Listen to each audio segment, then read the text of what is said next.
Washington Night Show with Asim Siddiqui. अस्सलामुअलैकुम नाज़रीन, Washington night show के साथ मैं हूं आपका मेज़बान आसिम सिद्दीकी। नाज़रीन, हमारे इस प्रोग्राम में आपने देखा होगा हर किस्म के लोग आते हैं। यूथ, हमने काफ़ी यूथ ऐसे इंट्रोड्यूस कराए हैं, ऐसे लोगों को लेकर आए हैं जो कि यहाँ के पॉलिटिक्स में हैं, यहाँ पेंटागन में, स्टेट डिपार्टमेंट में, वर्ल्ड बैंक में और मुख्तलिफ़ थिंक टैंक्स में हैं। तो आज भी हमारे साथ एक ऐसे ही गेस्ट हैं जिनकी मुलाकात हम अभी आपके से करवाते हैं।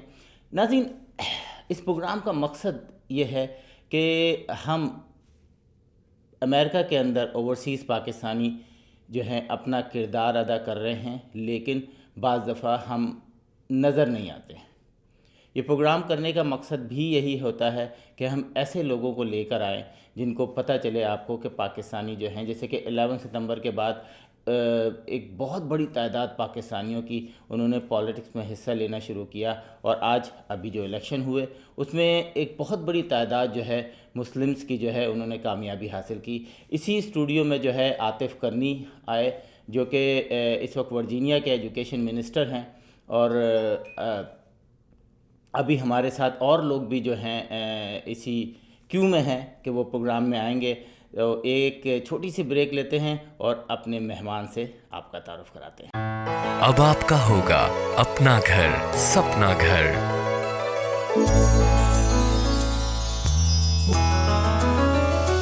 Your dreams can come true. SAI Mortgage is key for you. अपना घर खरीदने और रीफाइनेंस करवाने के लिए SAI मॉर्गेज से राब्ता करें। Don't make a move without SAI. Washington Night Show with Asim Siddiqui. Welcome back. नाज़रीन, आप देख रहे हैं हमारे साथ एक खूबसूरत नौजवान को, फंदी चौधरी, और एजुकेशन के हिसाब से परफेक्ट, पॉलिटिक्स में आए और पाक पैक ज्वाइन किया और one of the board member of पाक पैक। सबसे पहले बहुत बहुत आपको मुबारक हो, हमारे प्रोग्राम में आने का बहुत बहुत शुक्रिया। फंदी, हमारे नाज़रीन को सबसे पहले आप, बल्कि मैं बता देता हूँ कि वाशिंगटन यूनिवर्सिटी से आपने ग्रेजुएशन किया। थोड़ा सा अपने बारे में अपना एजुकेशन बैकग्राउंड बताएं हमारे नाज़रीन को। So first of all, thank you for having me. So I studied in Pakistan actually, high school, middle school, 7 years in Lahore American School in Lahore, Pakistan. پھر میں نے جارج واشنگٹن یونیورسٹی سے I did my bachelor's, and so yeah, in Washington DC. So that's my education background.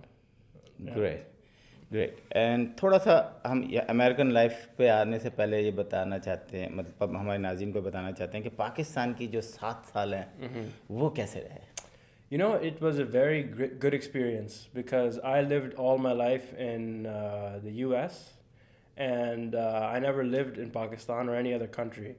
So, you know, I went there, I had my family there, and it was great to see day by day the life of Pakistanis, everyday life, outside your own circles, you know, going outside Lahore, what's happening over there. Luckily, my family, you know, has done a lot of work in education and health. So I saw it from that perspective as well, you know, helping the poor people and giving them free education, giving them free health care. So it was good. Very good. Wow, زبردست، کیا بات ہے آپ کی. تو لاہور کیسا لگا؟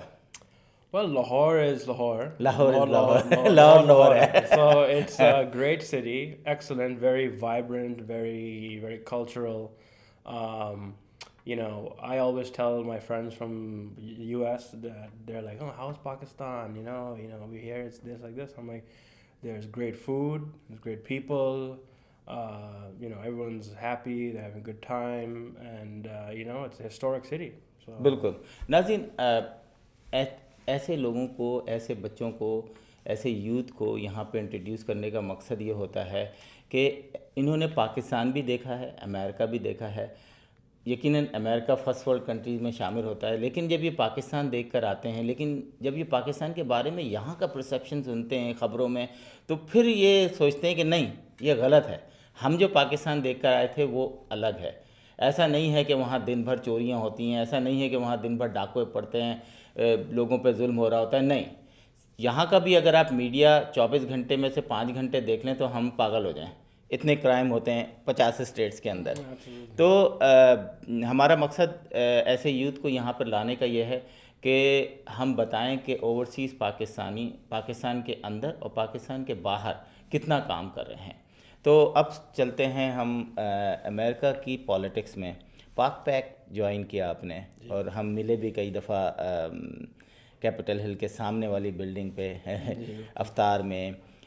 कैसा लगा, कैसे लोग थे, कैसा यूथ था, लोग बड़ी एज के भी थे, हमने देखा कि मिक्स एज के लोग थे और आप उनमें से एक थे। कैसा फील हुआ कि वो किस तरीके के आप लोग चाहते हैं कि पाकिस्तान का परसेप्शन अमेरिकन गवर्नमेंट या अमेरिकन पॉलिटिक्स को बता रहे हैं?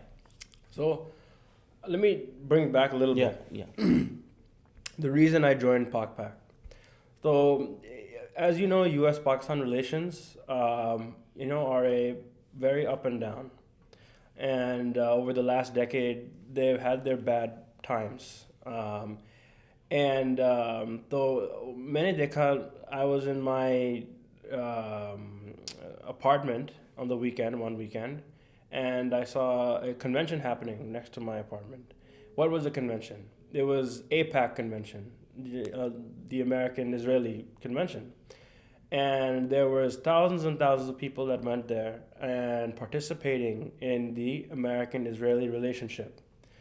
So मैंने सोचा कि why don't we do this? Why Pakistan and America have such a special relationship? U.S., Pakistan, both are nuclear countries.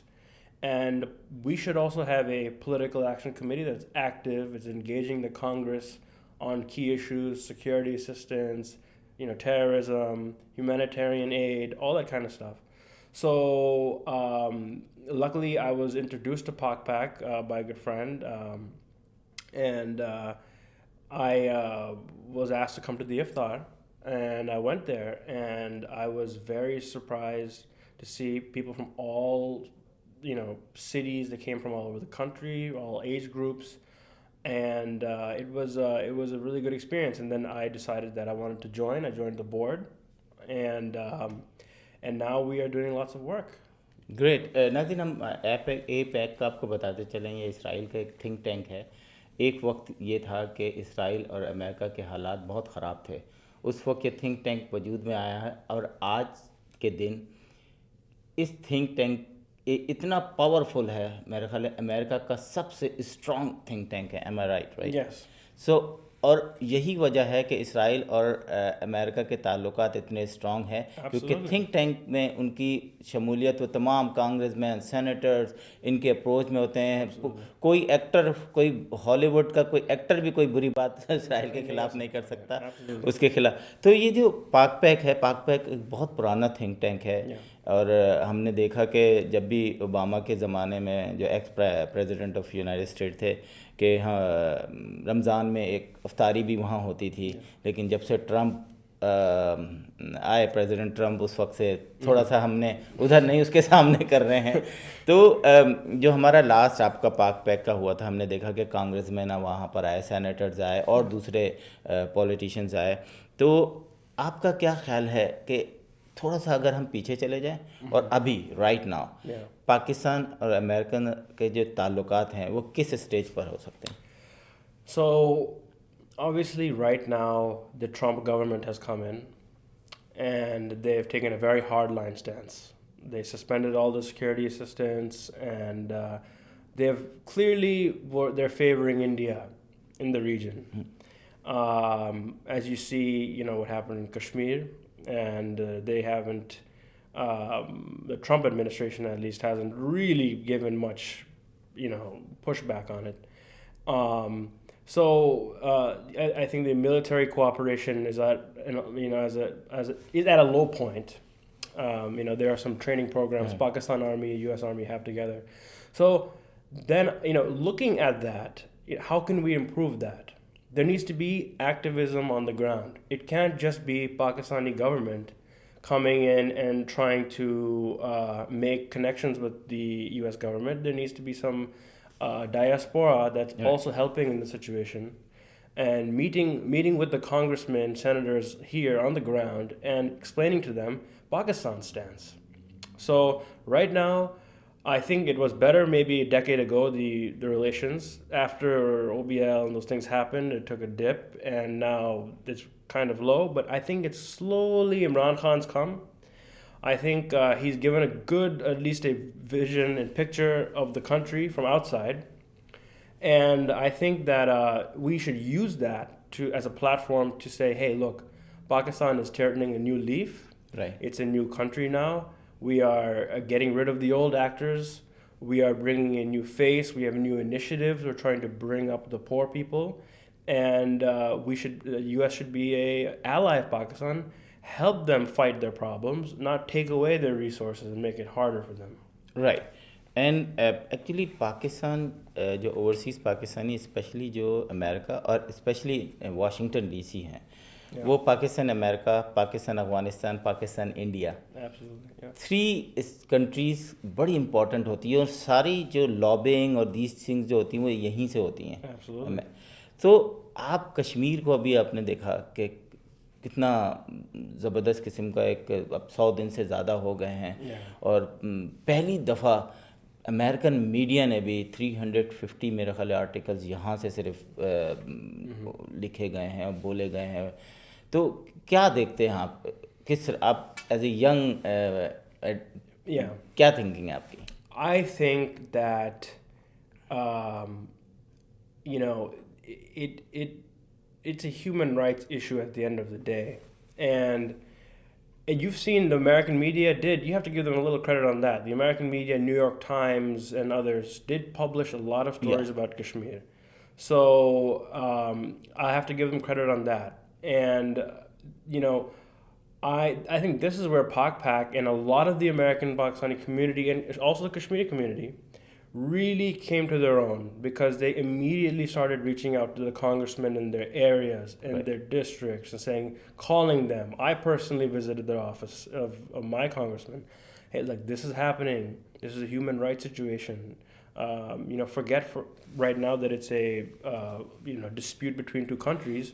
There are people being blinded. There are people who don't have access to medicine. Right. So the result of that advocacy was 2 hearings on Kashmir where congressmen participated, and they took up the issue. They asked the assistant secretaries and other relevant people, what is going on here? India is a strategic partner of the U.S. Yeah, we have to realize that, but they expect them to uphold the democratic values of the United States, right? So they asked them, what is going on here? Why are you not allowing U.S. diplomats into the area? Chris Van Hollen, they didn't let them in. And I'll just say quickly that PAKPAC actually arranged a day on the Hill, and this was back in September. And all of us made scheduled meetings with different congressmen, went to their offices, explained what happened, what's going on, kept in touch with them. Really? Then we follow through with the advocacy, inviting them to our homes and doing events and things like that. And we constantly do them throughout the year. And that is how you influence what's happening in the region. Let me say one more thing. You mentioned Pakistan, India, Pakistan, Afghanistan. There's also Iran is on the border. Yeah. China is also there. Right. And you know what's happening between U.S. and China? The trade war is happening. So Pakistan's in the center of all of this, right? But who's looking after Pakistan's interests? And that's what we need to do as Pakistani Americans. Right. नाज़रीन, हमने एक event cover किया, हम आपको वो event की झलकियाँ दिखाते हैं. वहाँ हमने इनसे भी बात की और लोगों से भी बात की. ये इवेंट की झलकियाँ देखें, फिर हम आपसे बात. Today's event was a very informative discussion with the Congressman Trone. He's a leader in the Democratic Party. He's a national businessman. So he gave us a lot of his wisdom on how he thought Pakistan could improve its trade relations with the U.S., how to bring more investment in the country. He also spoke about Kashmir as well, which he's been very vocal on or he spoke on domestic issues as well, what's happening in the 2020 election and race. And so I think it was a very engaging discussion with our community. $1 million for the Afghani kids' education, and Senator told him, we have no money for you. So There were about 40 to 50 people today, if not more. The community leaders, Pakistani American community leaders were here, businessmen, physicians, and the like, all joined today. So it was a very stimulating discussion, very, very high-level discussion, in-depth, nuanced discussion about how Pakistan and U.S. can improve relations and go from strength to strength. So it was really good. Pakistan, I think about my visits at Wharton. I met a number of folks in Wharton that had MBAs and went back to India. And they said, they're going to take their MBA and go back to India and change the world, build big businesses. All of them came back and said, I can't get anything done. So I wanted to do this. They wanted to go back to India, but they couldn't get by corruption and bureaucracy. Bureaucracy and corruption. So when you talk to folks in Pakistan, you've got to work on figuring out how to get, when investment comes, you need a point person in Pakistan that says this agency is the point agency. And they can work with the other 5 or 10 or 15 agencies, but they need to be advocates for foreign investment. Because we Americans have so much capital right now. America's awash with money, awash with capital, and it's cheap capital. We met just last week with the head of the Federal Reserve, Jay Powell, and we saw Bernanke, the former Federal Reserve chair. I saw him this morning. So there's so much capital in America, and it can go there if it feels safe. That's the terrorism front, but it also needs direction of how do you invest and cut through the bureaucracy. Because that's the issues in India. It's so many levels of bureaucracy, nothing gets done. Nothing can happen. So those are my thoughts about that, about how to build that, because you need in Pakistan, I think, some balance. It just can't be China, China, China. We can't just have Belt and Road, and that's I got it. But there's no other alternative. That's what Pakistan has done. But we need American investment there. And, this is a very powerful company with a nuclear arsenal. And at some point, they got to just say, hey, we're a superpower.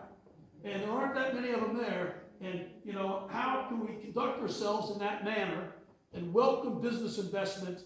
And I know America is looking for places to invest. So that was my thoughts about that. I'm happy to take some questions in a minute. But the other piece would be, is we're going to talk about Kashmir. We see what's happening in Kashmir. It's one atrocity after another. We've had lots and lots of feedback from folks in the district and around the country that have friends, relatives in Kashmir, and they're giving us real-time feedback. And we've tried to stand up that this is abhorrent, it's wrong, it's cell phone coverage, it's mass arrests, it's no trials, no date they're getting back out. It's a big issue. Chris Van Hollen tried to go, he couldn't even go. You couldn't even get into the country. We need Western journalists in the country. We need Western folks to talk about what it is. They let a few Western European journalists in the other day, and we did some research on that to find out what that was about. They were hard right-line wingers that really weren't there to report honestly about what's going on. So we were told, we let some journalists in. And then we found out what they were, and they weren't the kind of journalists that are going to be honest and say, here's what's happening. You just call it like it is. But we need eyes on the ground, and that's obviously not being allowed. Kids aren't in school. It's a complete, utter disaster. What's happened, we talked to the Indian ambassador. We had a whole bunch of us. We brought him in one-on-one. I can't go into that conversation because it was off the record, but trust me, I hammered him. The other congressmen all hammered him, other than one individual who was a Republican, and he just gave a big hug. Literally gave him a hug and offered to buy him cowboy boots. Total wine and more. Any customers here at all? Nobody would say. Nobody would say. It's a secret. And that obviously doesn't help investment in the country. And clear steps to get off of that list would obviously drive more investment in the country and help root out radicalism and terrorism, which stems from not having education, etc. I think I do agree that U.S. should step up its investment in Pakistan. Pakistan has a population of 250 million people, a young demographic. The Chinese and Koreans are investing across the food and beverage, energy, real estate sectors.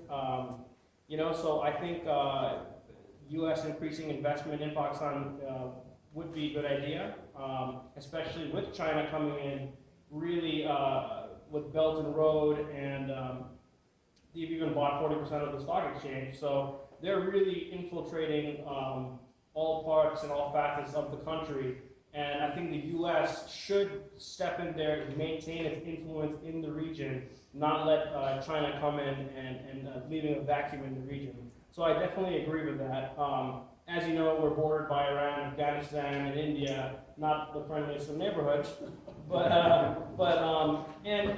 touching on Kashmir a little bit before I want some of you guys to get involved in the discussion. Thank you so much for your work on this.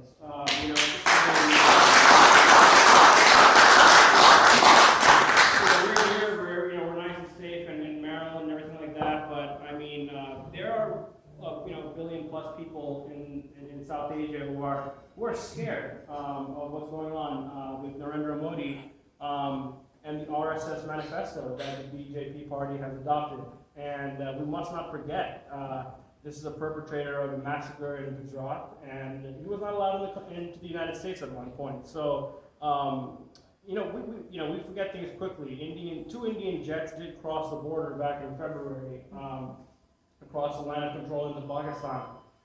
Clearly, Modi has taken a very aggressive stance, and I don't think he's joking. So, you're working in Kashmir and kind of giving a pushback there. Luckily, we did.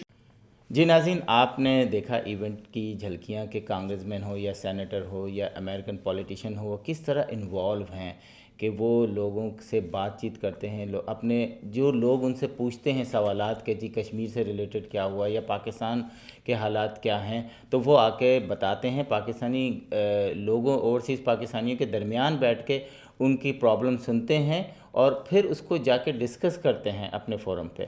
तो ये बड़ा ज़बरदस्त event था, अच्छा लगा। अब चलते हैं हम आगे कि अमेरिकन पाकिस्तानी, हमने देखा कि 20 साल पहले इतने एक्टिव नज़र नहीं आए थे। 11 सितंबर के बाद एकदम लोगों को होश आया कि अच्छा हम भी हैं, और उसके बाद हमने देखा कि देखते ही देखते जो है इन 17-18 सालों के अंदर जो है वो पूरे all over the USA American Muslims जो हैं वो एकदम निकल कर आए, जिसमें आप तमाम मुस्लिम कंट्रीज़ के लोगों को कह सकते हैं, स्पेशली पाकिस्तानी जो हैं जो पहले कभी भी नहीं निकलते थे। हमने देखा कि इस दफ़ा जो अभी वोटिंग हुई है, जो कुछ हफ्ते पहले हुई है, उसमें पाकिस्तानियों ने बढ़ चढ़ के हिस्सा लिया है। कुछ जीते हैं, कुछ ने लूज़ किया है। Losing is not bad part America के अंदर, क्योंकि आज आप लूज़ किया, आतिफ करनी की मिसाल आपको देता हूँ कि पहले लूज़ किया उसने, आज वो एजुकेशन मिनिस्टर है वर्जीनिया का। तो इट्स अ बिग थिंग कि पाकिस्तान का एक लड़का यंग, आप ही की तरह, कल आप भी इसी तरह होंगे। तो ट्राई है, कोशिश है। आप अमेरिकन पाकिस्तानियों को जो यहाँ पर रहते हैं, उनके यूथ को कुछ एडवाइस करना चाहेंगे, कुछ बात करना चाहेंगे उनसे, तो प्लीज़ हमारे। I will say this, that you should realize that Pakistan is a special country. It is strategically placed. It has great demographics. It has strategic assets. And if you love your country, if you are an American that also loves your country, you should want good relations between United States and Pakistan, because that's one of the most important relationships in the world. How can you get involved in the process? You must get involved in the political process, whether it's voting. Even better than voting is actually taking part in the political process yourself, running for elections. Even if you lose, it doesn't matter. but that's how we spread our influence as a community. We get stronger. We take part in these things. We get out. We vote for different candidates, support them, talk to them. So, or join organizations like PAKPAC. That's a great way to get involved and meet with these congressmen and have conversations with them about foreign policy, domestic issues, what's going on with the Muslims in America, all that kind of stuff. So it's very important that you get involved. You must get involved, as especially in this country. It's a very big thing to. You have to use your voice. You have to use your voice. Great great नाज़रीन, एक छोटी सी break लेते हैं और break के बाद फिर मिलते हैं. Washington Night Show with Asim Siddiqui. Welcome back. नाज़रीन, हर शख्स की एक फ़्यूचर प्लानिंग होती है. फ्यूचर में ओवरसीज़ पाकिस्तानियों की प्लानिंग जो है उसमें दो हिस्से होते हैं कि वो पाकिस्तान को कैसा देखना चाहते हैं और पाकिस्तानी अमेरिकन्स यहाँ पर रह के हम अपने आप को क्या करना चाहते हैं. हम अच्छे प्लेयर बनना चाहते हैं, हम एजुकेशन में जाना चाहते हैं, हम पॉलिटिशियन बनना चाहते हैं. तो आपसे पूछना चाहूँगा कि सबसे पहले कि आप की क्या विल है कि आप पाकिस्तान को किस तरीके से देखना चाहते हैं in future. I want that Pakistan should become a country where the security situation is not the primary topic. The primary topic is investment in the country. When there's investment in the country, there's more business activity in the country, there's more jobs in the country. When there's more jobs in the country, more income leads to more opportunities for people, and then the education that they receive, they get rewarded for that. So how do we fix that? We have to fix Pakistan's security situation, get their borders secured, that kind of stuff. And then it leads to people saying, okay, this is a country that's growing, very rapid population growth. There's numerous sectors where there's plenty of investment opportunity there. And people should know that. And that is another thing that we're trying to highlight, that people should invest in Pakistan. It should be an investment destination. And when there's investment, that leads to job creation, that leads to education and other things being better.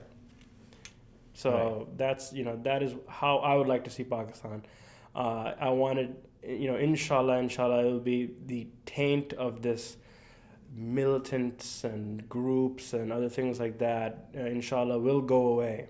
And I think it will take some time, but I see Pakistan on a good trajectory. या इस वक्त मैं समझता हूँ कि जो पाकिस्तान के अंदर जो हो रहा था, जितनी ज़्यादा एक दहशतगर्दी हो रही थी, तो पाकिस्तान ने तकरीबन अच्छा खासा कंट्रोल किया है. बॉर्डर्स को कंट्रोल किया है और उसके अलावा इंटरनल जो थी वो भी कंट्रोल किया है. और अब उस तरीके के ना ही बम धमाके हो रहे हैं, ना ही, ये एक बड़ी अच्छी कामयाबी है. तो चलें, अब ये मुझे बताएं कि आपके अपने गोल क्या हैं, आप क्या करना चाहते हैं. So I right now am very comfortable in my role as helping Pakistan as a PAKPAC board member. That is what I want to do right now. That also allows me the opportunity to meet with different members of Congress and kind of brush shoulders with the different constituents of the American political process. Okay. Inshallah, I would eventually like to run for Congress. Obviously, it's much easier said than done, but that is a 5-year plan, maybe 10-year plan. So that is my personal goals. Great. As of right now. Yeah. Great. नाज़रीन, इन्होंने भी वही बात की कि हम जितना देखना चाह रहे थे कि अमेरिकन पाकिस्तानी जो हैं, अमेरिका के अंदर हर शोबे में आप बिज़नेस ले लें. मैं समझता हूँ कि बड़े बड़े जो बिलियनर्स हैं उसमें आपको पाकिस्तानी बिल्कुल मिलेंगे. आप गिन सकते हैं कि जी यहाँ पे हमारे ये बिलियनर्स पाकिस्तानी हैं. फिर आप अगर मेडिकल इंडस्ट्री में देख लें, आपको बहुत बड़े बड़े नाम मिलेंगे. एजुकेशनल उसमें देखें, आपको वहाँ बहुत बड़े बड़े नाम मिलेंगे. स्टूडेंट्स की कामयाबी देखें, उनके जीपीएस देखें. जब पाकिस्तान की बड़ी बड़ी जो ऑर्गेनाइजेशंस होती हैं इसकी यूनिवर्सिटीज़ की, उसमें जाके जब आप पाकिस्तानी स्टूडेंट्स को देखें तो आपको लगता है कि एक इंटेलिजेंट कौम है, पढ़ी लिखी है और टॉप करते हैं, यहाँ के अपने लोग जो होते हैं वो भी बड़ी नज़रों से देखते हैं कि मैथ ले लें, आईटी के ले लें, सब मोस्टली पाकिस्तानी जो हैं अब उसमें कंट्रोल करते जा रहे हैं, पहले भी थे। तो ये इनकी बड़ी अच्छी सोच है कि हम अब पॉलिटिक्स में भी जाना चाहते हैं, अब हम उसका हिस्सा बन चुके हैं, अब हम चाहें भी तो नहीं निकल सकते, क्योंकि बहुत सारे कांग्रेसमैन, सेनेटर्स जो इमिग्रेंट्स हैं उनके वोट से फैसला होता है कहाँ जाना है। मतलब अगर आप रिपब्लिकन और डेमोक्रेट को देखें तो अगर उनके 40% हैं तो जो 20% इमिग्रेंट्स हैं वो डिसाइड करते हैं कि कौन जीतेगा। तो ये बड़ी अच्छी बात है। आखिर में हमारे नाज़रीन से कोई भी बात शेयर करना चाहें, कोई भी चीज़ शेयर करनी चाहें? I would just say that that you should get involved in your local political process, because no matter if you are in medicine, whether you're in business, whether you're in any field, being part of the political process is important because it shapes your society. And if you are from Pakistani background, even better is to try to shape your society back home as well. And there's many ways to do that. So I would say get involved. That's what I would say. Great, आपका बहुत बहुत शुक्रिया कि आप इस programme में आए और हमारे यूथ को जो है आपने एक दफ़ा फिर उनको ज़बरदस्त किस्म के मशवरे दिए। तो नाज़रीन एक ब्रेक लेते हैं और ब्रेक के बाद जो है फिर मिलते हैं। Don't make a move without SCI. If we don't help each other, if we don't have events like this where we can get together and talk about the issues that are most important, we will never progress. An event like this to bring in someone like our comptroller, Peter Franchot, the man who runs all the money in the state of Maryland, a man who can give opportunities to women. If you don't ask, you will never know if he will be able to help you. But here tonight, he did. He stepped forward. We asked him and he gave. He said he wants to set up a program for entrepreneurship for women. He wants to make a program where women will be able to get money, microfinancing, and if they stay in those empowerment zones and they continue to use the money and grow, they won't even have to pay it back. I mean, what a gift that is from our county, our comptroller, our Maryland comptroller. I would have never thought in a million years that we would have gotten such a wonderful gift from him. But if we hadn't asked, it would have never happened. Great. Well, the fact that we have women in our economy in Maryland allows us to be a prosperous state. It's good for everybody because women bring fresh talent, fresh energy, fresh entrepreneurial thinking. So in order to encourage that, we need to attract more women to come to Maryland. So why not give them a financial incentive to come? And if they are able to open a business using a microfinancing loan, and they're able to survive and pay taxes for 5 years, what about forgiving that micro loan as an incentive to bring people from around the country here? We could also include Maryland women in the program, so it's inclusive. But the key is that it's women, because women are special as far as the state's economy, and we need to really put out the welcome mat for all of them to come and live and work and play, raise their families, and have a business in Maryland. Great. And can you tell me something about today's event? Well, today is this wonderful new center for, what's the name of it? Center for Women Entrepreneurship. Yeah, that's the key. Women. Women are strong. Women are talented. Women all around the world are terrific, but only in the United States of America do I think all of the rights of women are protected. And we have a stable and prosperous enough country where they can develop their businesses. They can develop their business ideas. So I think it's something that Maryland should be number one in the country for advertising. This whole concept that Shirley has created around the idea of focusing on particularly young women to start their own businesses and become financial successes. I think that will be good for everybody in the state of Maryland. All the men can relax because we're going to come in with fresh reinforcements who are going to build companies, employ people. All their sons that need jobs can get jobs in women-owned businesses. This is a great gift. Yeah. Hello!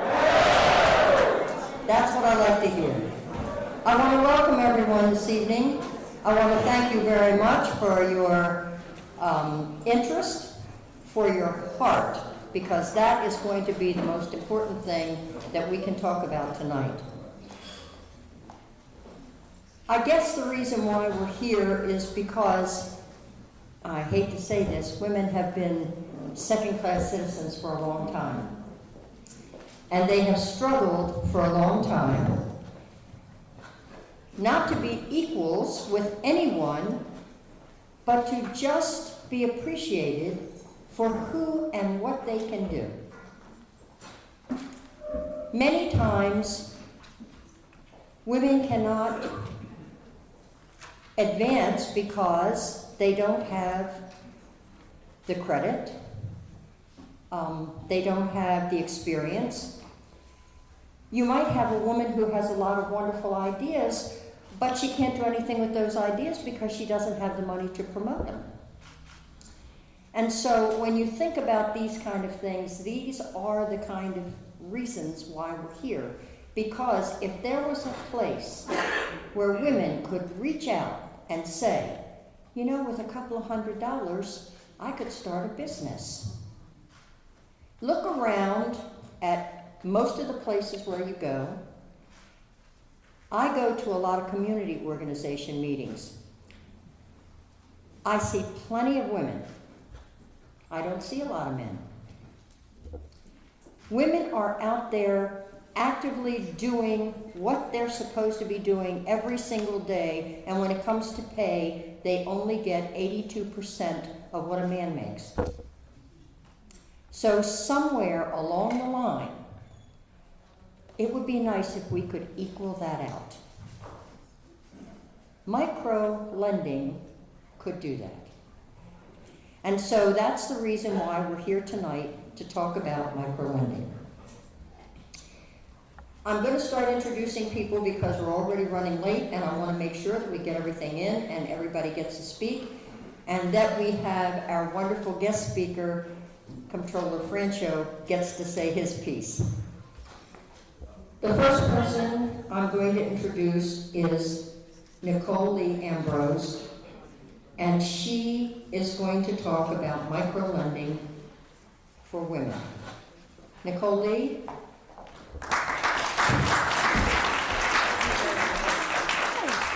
First, I want her to introduce herself as to what she does for the state of Maryland. Great, thank you. Thank you, Shirley. Hello, everyone. My name is Nicole Ambrose, and in my volunteer elected job, I represent the state of Maryland, the National Republican Party. And really, I think that's why you find Comptroller Franchot and me here, although we wear separate political hats, and all of us are involved in our own separate ways. The reason we are involved is to make Maryland and America a better place, and to bring opportunity and jobs to everyone who wants one. Because it's all about whether or not you can build that American dream, whether or not you can have shelter over your children's head and feed them and not worry about that and give them more than we each have for ourselves. And so anything we can do to facilitate that. Now, I might be a little proud and excited that we have the lowest unemployment rate for women in 50 years. It's very exciting. But yes, I mean, celebrate it. This is achieving the American dream. But what we know, right, when we maybe have a little bit of success or we've had a dream or a vision, the question is, how do you take that next step, right? How do you, maybe you've had a W-2 kind of job, right? You've gone in and you've reported to someone, but what about that great idea you have? The next person on my list is Dr. Lan Lan Su, and she will talk to you for the need for economic empowerment. Come on up, Dr. Su. Please explain who you are and what you do. Okay, thank you. Good evening, everybody.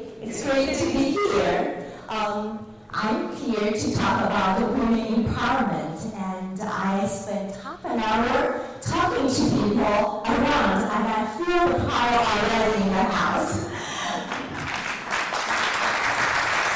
So, I am a health economist. I work for Impact International, which is a social science research firm doing a lot of consulting work for different levels of governments. So my area is in health policy area, so policy analysis, program evaluation. And in my spare time, I do a lot of community work. I am a commissioner on Howard County Commission for Women. I'm also on the board for Howard County Chinese School, and I just was at a local children's board meeting this morning at Howard County. So why do we talk about women empowerment and economic empowerment? We have all known that in the past few decades, women have made great strides in social, economic, and political arenas. But as we all know, gaps still exist. Women still make 82 cents on each dollar that men make. And out of the leaders, the CEOs of the companies who made the Fortune 500 company list, only 25 were women. We have, in this great country, we have about 40% of businesses that are owned by women. But women-owned businesses only employ 8% of the workforce. And women-owned businesses only contribute to 4% of the total revenue in the private sector. That means we have a long way to go.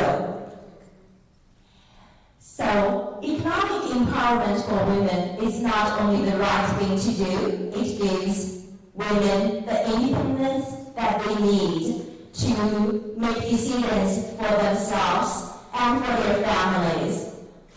But it is also the smart thing to do. So when women have money in their pocket, they invest in health, education, they will increase the health of their children, increase the educational level of the population, and create more job opportunities for the whole. Good evening, everyone. First off, I want to thank the host committee for making tonight's event possible, the National Center for Women for Entrepreneurship, every one of you that's here today, to the speakers and to the elected officials. Because everybody that's here today, you care about women and their entrepreneurship and how they're going to change our state and our country. So thank you for being here. So for those of you that may not know me, my name is Serena Miller, and I was a former Maryland State delegate. So I served in the Maryland General Assembly for 8 years between 2010 to 2018. So I'm going to first start off by asking everybody a question here. How many of you are in the business of sales? Please raise your hand. Okay, so there's about 5 people that raise their hand. Everybody's hand should be going up. You know why? Because every one of us are in the business of sales. Okay, let me tell you how. Whether you're an entrepreneur and you're trying to sell your product to others, or you happen to be working at a company and you're trying to persuade your boss to give you that raise, or you happen to be a Rita Miller. Next speaker is Delegate Dalia Atara. She is going to talk to you about how elected officials can help. Introduce yourself and what you do. And stand here so the camera can see me. There you go. Thank you. Good evening, ladies and gentlemen. Thank you for having me here this evening. It is my honor to have been asked and invited to speak at a women's empowerment dinner, Leadership in Action. Now, ladies, for far too long, it has been as if women aren't as capable to run businesses. to run a city, to run a country, to run a world. But we have proven time and time again that that is not accurate. We are just as capable. We are just as strong. But unfortunately, there have been many times, and many women in this room can say, that we have been sitting around the table and we have noticed that our ideas are not as important as ideas that are put out by a man sitting next to us. We can give an idea, and that idea is shot down, and a couple minutes later, the man sitting next to us brings out the same idea, and all of a sudden, that idea is the best idea in the world. Women, let me be clear. We don't allow this to slow us down. We don't. Look around the room. I'm looking at all the women in this room. Look at all the powerful women leaders in this room. We don't allow it to slow us down. We are women business owners. We are elected officials in this room. My colleague Delegate Shelley Hettleman is here as well. She is also another woman elected official. Applause for her.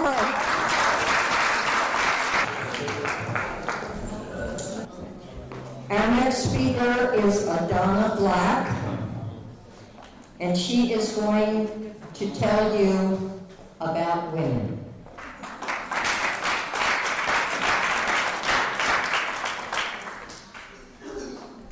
Adana, identify yourself, tell them what you do. Thank you. My name is Adana Black. I am a small business entrepreneur in Baltimore.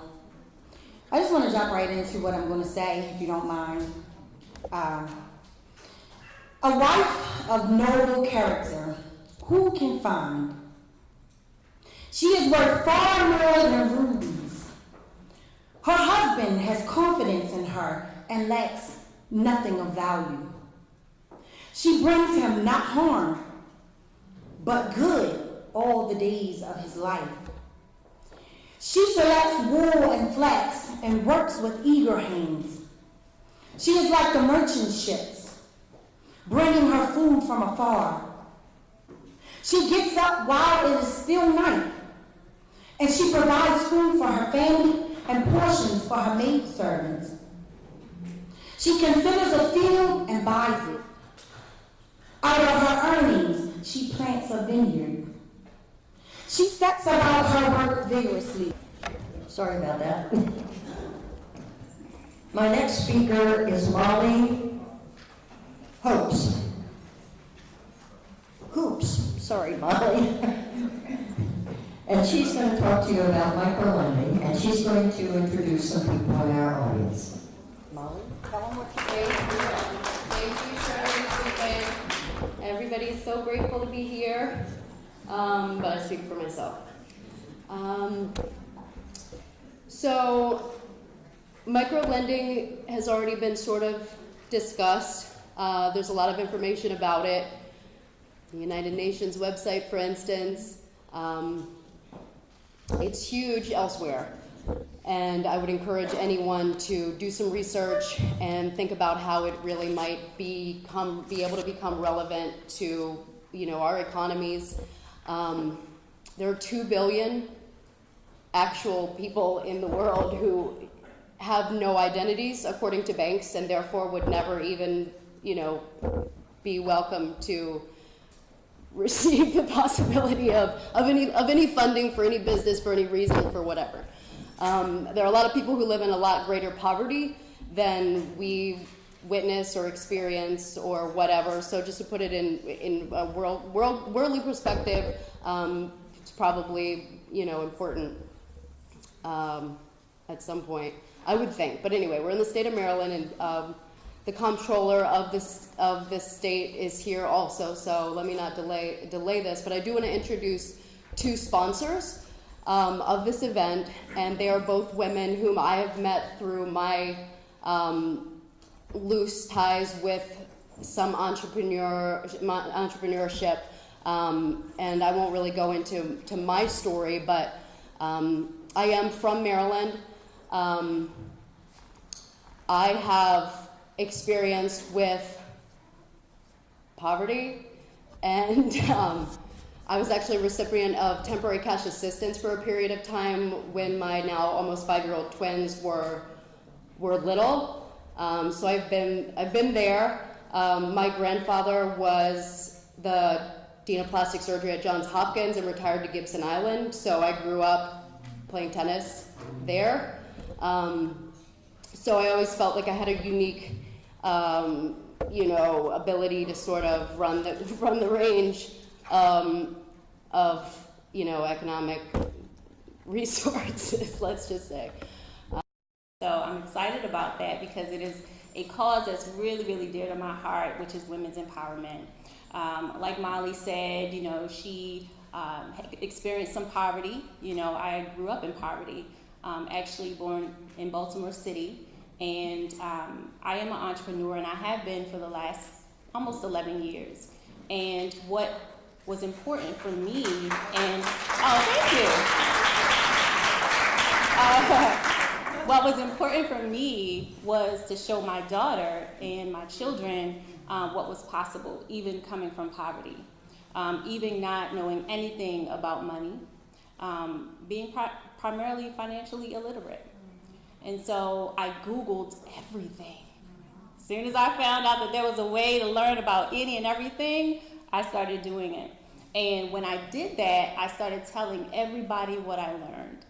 And I love the fact that the National Center for Women Entrepreneurs is a way for us to connect and mentor, empower each other.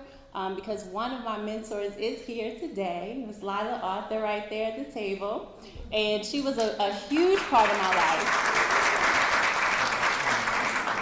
A huge part of my life, especially in the financial services field. So as I was learning and growing, I had someone to mentor me. I had someone to empower me and encourage me and literally take me by relationships so that regardless of whatever place you are in your business or even in your personal finances, you now have a connection to go with the name, right? You don't have to Google anymore. You actually have been in the presence of these experts and you've gotten to know them, right? So that's the main thing that I do is empower, and I am a resource. So Concierge Financial Group, we, for personal finance, we actually coach. We help them with goal planning. We actually implement financial services that are required for them to go to the next level. And for business owners, again, I don't personally believe that you have to choose between strengthening your personal finances and strengthening your business finances. I believe that you can do them both together. You just need a team. You just need to put forth the effort and you'll get there. Does that make sense? So I'm super excited to be here tonight. Looking forward to networking with the women that I don't know. This table over here is a bunch of awesome women that I do know. And I noticed, but I'm always excited about meeting new people. So please don't be a stranger. I do have a table in the back. Come by and see me. Grab literature. Family income is $80,000, $80,760. We're a great state, we're a progressive state, but we have so much potential. If we simply focused on the issues that you've been talking about tonight, which is partnering with the talent and the energy and the innovative entrepreneurship of women in our state. So I'm here to just say that I'm going to adopt this organization.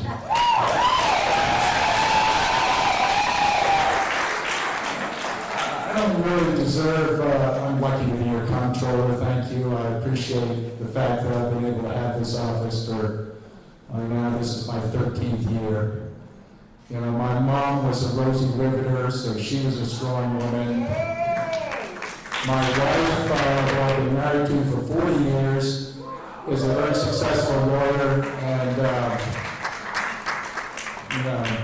she views politics as my hobby, and she always is very determined to make sure that I not only take care of the financial books of the state, I take care of our own financial books.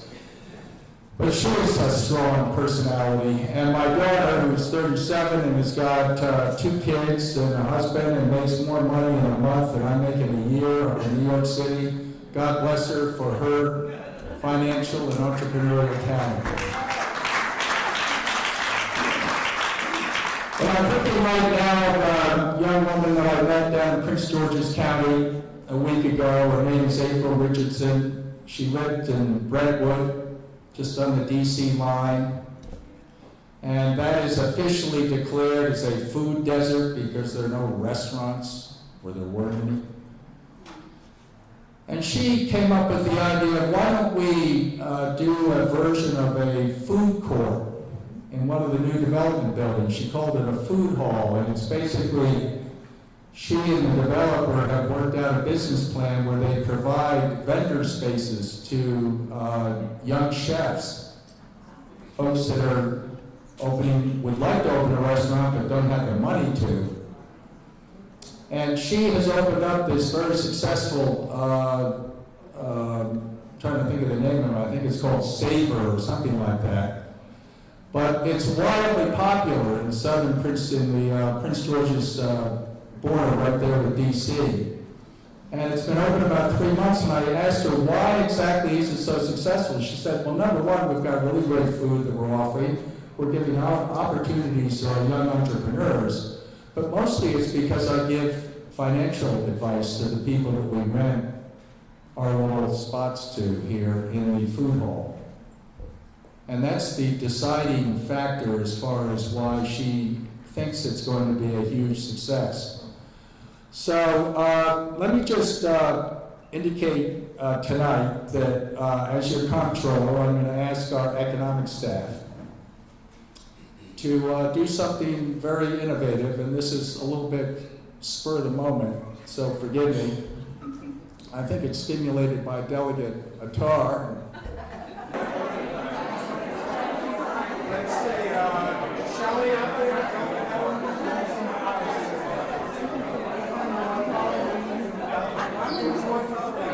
All right.